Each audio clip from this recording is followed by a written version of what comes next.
Wednesday night was the night Bruce Pearl has waited for since he took the job at Auburn. Sitting atop the SEC, and playing in front of a raucous sold-out crowd, the number 10 Tigers took down Kentucky for a 76-66 SEC home win. After beating the Wildcats at home for only the second time in the last 11 tries, the Tigers acted as if this was just another ordinary win. Vegas expected it. Auburn's students didn't even attempt to rush the floor despite beating the SEC's most storied program. In the midst of a tumultuous season that includes an FBI investigation and internal pressure from the Auburn Athletics Department, the win on Wednesday helps keep Pearl and the Tigers atop the SEC by 2 games in the loss column. Without 2 of its top players this season, Austin Wiley and Nigel Purifoy, Auburn has been arguably the best story in college basketball. Wednesday night's game was a microcosm of the SEC's bizarre 2017-18 campaign. In other words, Auburn is trending in the opposite direction of free-falling Kentucky right now. And who saw that coming entering this season? Auburn is sitting pretty after Wednesday's win as they hope to earn a top 2 seed in the NCAA tournament. The young Wildcats, meanwhile, continued their recent struggles as some of their issues are starting to look pretty terrifying.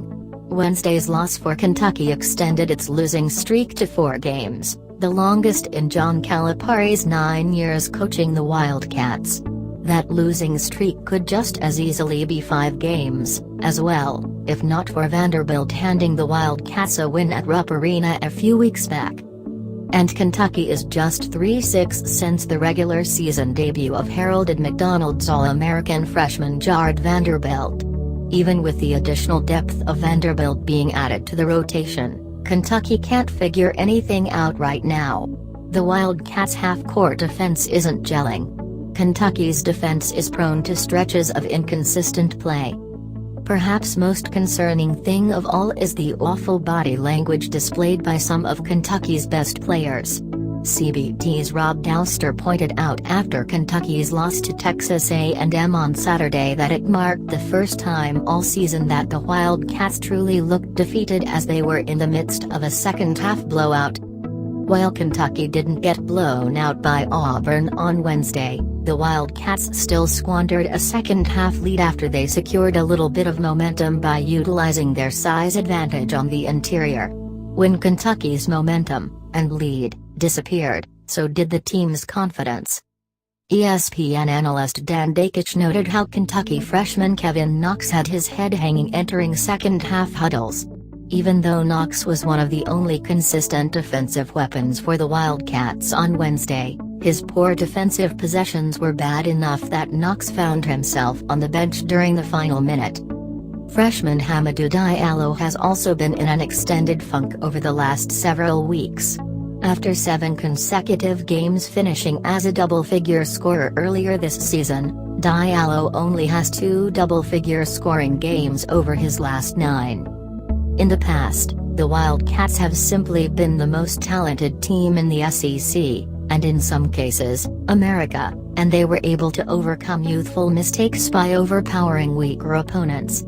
A deeper SEC, and the youngest Kentucky team Calipari has had during his time in Lexington, means the Wildcats need to actually earn some of the wins they might have picked up in the past. The current concern for Kentucky is that this losing streak is something that the Wildcats can't crawl their way out of. Who is the leader of this team right now? How do things stand to improve? Even after Wednesday's loss, Kentucky still has a difficult schedule left as they need to play Alabama, Arkansas, Missouri, Ole Miss, and Florida. Among those 5 teams, only Ole Miss is outside of the NCAA tournament picture right now. It's unlikely that Kentucky misses the NCAA tournament, given how things currently stand. But did anybody expect Auburn to be atop the SEC by 2 games right now? Did anybody peg Kentucky to have this kind of letdown once a respected 5-star freshman entered the rotation? It's been a truly strange season in the SEC so far. Whatever the issues are for the Wildcats, they need to figure things out in a hurry if they want to be a factor in March.